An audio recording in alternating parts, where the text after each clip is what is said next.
대한민국은 법치국가라고 하지만 대한민국의 문제는 대개 법을 잘 아는 사람들에 의해서 발생돼 왔죠. 하지만 세상에 이런 법이 어디 있습니까? 하며 두 팔 벌리던 억울한 사람들을 위하여 오만한 권력과 맞섰던 분들도 계십니다. 오늘은 우리나라 1세대 인권 변호사 4인방이라 불리는 네 분, 이돈명 변호사, 황인철 변호사, 조준희 변호사, 홍성우 변호사, 이 네 분의 이야기를 해볼까 합니다. 며칠 전 홍성우 변호사님이 돌아가시면서 우리나라 1세대 인권 변호사 네 분이 모두 역사의 한 페이지로 남게 됐으니까요.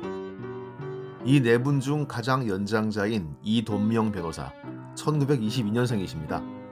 이분은 1952년 전쟁통에 판사가 됐고 1963년 변호사 개업을 합니다. 이분은 이른바 돈 되는 사건을 다발로 수임하여 본인 표현으로 돈이 정신없이 들어오던 호시절을 누렸습니다.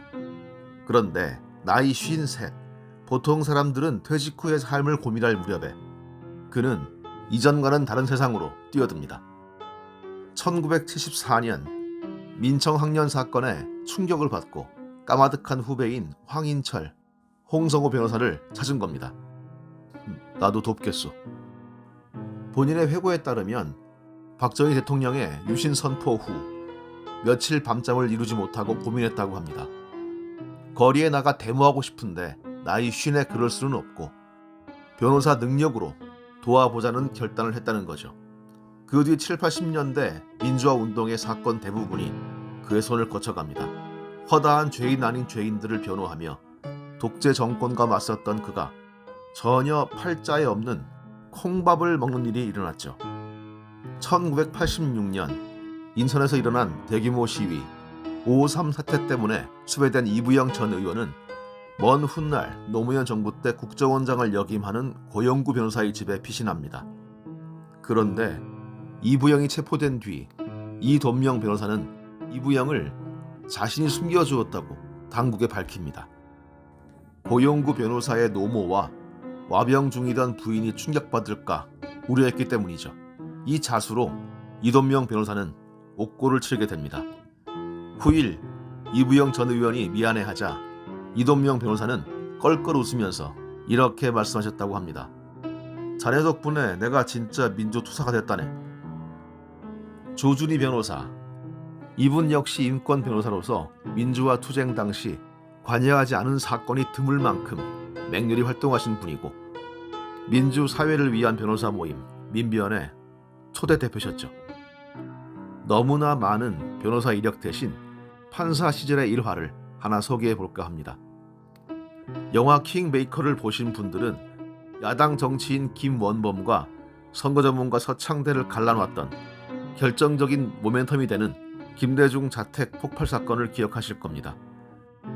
김대중 자택에서 가벼운 폭발물이 터졌고 정보기관과 경찰이 그 범인으로 의심받는 가운데 경찰은 김대중 측의 자작극을 주장하며 당시 나이 14살이었던 김대중의 조카를 범인으로 몰아갑니다. 이 14살짜리를 두고 검찰은 구속영장을 신청했고 이에 맞선 것이 조준희 판사였습니다. 영장 발부해 주십시오. 못합니다. 그렇게 무려 5시간 46분 동안 승강이를 벌이면서 끝내 석방합니다. 당시의 검사는 후일 전두환 정권에서 검찰총장, 노태우 정권에서 안기부장을 지낸 서동건이었으니 둘의 대결은 그 후로도 수십 년을 이어지게 됐죠. 황인철 변호사, 2014년 조선일보는 전임 대법관 9명에게 경험해 본 바 가장 이상적인 변호인이 누구인가를 물었습니다.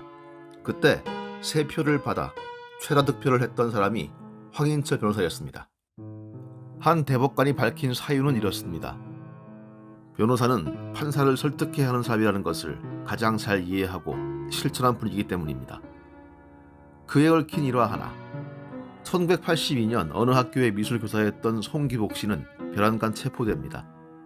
월북했던 아버지가 여러 차례 난파돼 송 씨 일가를 죄다 간첩단으로 꾸렸다는 혐의였죠. 하지만 아버지는 1960년 난파됐다가 돌아간 뒤 숙청됐기 때문에 애초에 성립할 수 없는 혐의였습니다. 송기복 씨는 감옥에서 시국 사건으로 옥살이하고 있던 이화여대 학생들로부터 이상한 말을 듣습니다. 혹시 그 송선생님이세요? 황인철 변호사가 선생님을 찾아요. 교도관 눈을 피해 툭툭 던지는 소리. 누구인지도 모르고 무슨 영문인지도 몰랐지만 황인철 변호사는 송시일가 간첩단 사건이 조작된 것에 분개했고 이화여대 출신 운동권들에게 너희는 데모라도 했지만 아무것도 안 하고 간첩이 된 너희들 선배가 있다고 누차 얘기했던 겁니다. 송기복 씨는 홍대 미대를 졸업했지만 이화여대에 입학했던 전력이 있었기 때문이죠. 간첩 사건의 경우 제대로 된 정보가 알려지지 않았기에 그렇게라도 송기복 씨를 찾았던 겁니다. 송기복 씨는 남편이 면회 올 때마다 황인철 변호사의 이름을 흘렸고 남편은 물어물어 그를 찾아갑니다.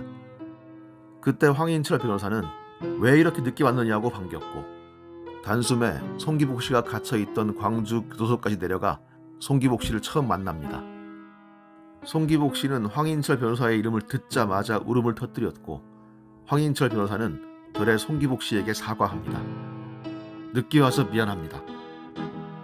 아마도 황인철 변호사는 수십 명 아니 수백 명에게 그 인사를 전했을 겁니다. 끝으로 홍성우 변호사. 며칠 전인 2022년 3월 16일 84을 일기로 별세하셨습니다. 황인철 변호사와 콤비를 이루면서 역시 굵직굵직한 민주화운동 사건들을 도맡아 변호하신 분입니다. 물론 시국 사건이다 보니 허구한 날 패소하는 게 일이었고 변호를 받은 사람들은 감방을 면하지 못했습니다. 수임료를 내는 사람도 있고 못 내는 사람도 있었지만 개의치 않고 사건에 매달렸죠. 언젠가 홍성호 변호사는 이런 말을 한 적이 있습니다. 피고인들의 소신, 신념을 보호해줘야 한다. 그것이 변호인으로서 가장 중요한 우리의 사명이다. 징역살이가 무서워서 그 뜻을 꺾게 해서는 안 된다. 그렇게 되면 사람이 망가진다. 바꿔 말하면 홍 변호사는 엉터리 변호사였던 셈입니다. 무슨 수를 쓰든 의뢰인의 무죄를 받아내거나 형을 낮추거나 하다못해 집행유예를 받아내는 게 변호사의 업일 텐데 이 변호사는 신념을 꺾느니 차라리 징역살이를 하라고 권하는 셈 아니겠습니까? 하지만 홍성우 변호사가 그만큼 양심의 자유, 민주주의의 필요충분 조건인 사상과 표현의 자유를 중요하게 여겼다는 뜻이 되겠죠. 1976년 12월 23일 인혁당 사건 조작을 주장했다는 이유로 구속된 김지아의 재판이 열립니다. 이 재판정은 위에 말씀드린 이돈명 변호사가 처음으로 인권 변호사로 데뷔한 무대이면서 김지아 씨 가운데 가장 뜨겁게 낭송되고 노래로도 불린 타는 목마름으로가 홍성호 변호사에 의해 처음으로 낭송된 장이었습니다. 무려 6시간의 변론 후 홍성호 변호사는 김지아의 시 타는 목마름으로를 유장하게 읽어내립니다. 신음소리, 통곡소리, 탄식소리, 그 속에서 내 가슴팍 속에 깊이 깊이 새겨지는 네 이름 위에, 네 이름의 외로운 눈부심 위에 살아오는 삶의 아픔, 살아오는 저 푸르른 자유의 추억, 되살아오는 끌려가던 벗들의 피 묻은 얼굴, 떨리는 손, 떨리는 가슴, 치떨리는 노여움으로 나무 판자의 백목으로 서툰 솜씨로 쓴다. 숨죽여 흐느끼며 네 이름 나 몰래 쓴다. 타는 목마름으로 민주주의여 만세. 우리 민주주의는 참 많은 분들에게 빚을 지고 있습니다. 고 홍성호 변호사님의 명복을 빕니다.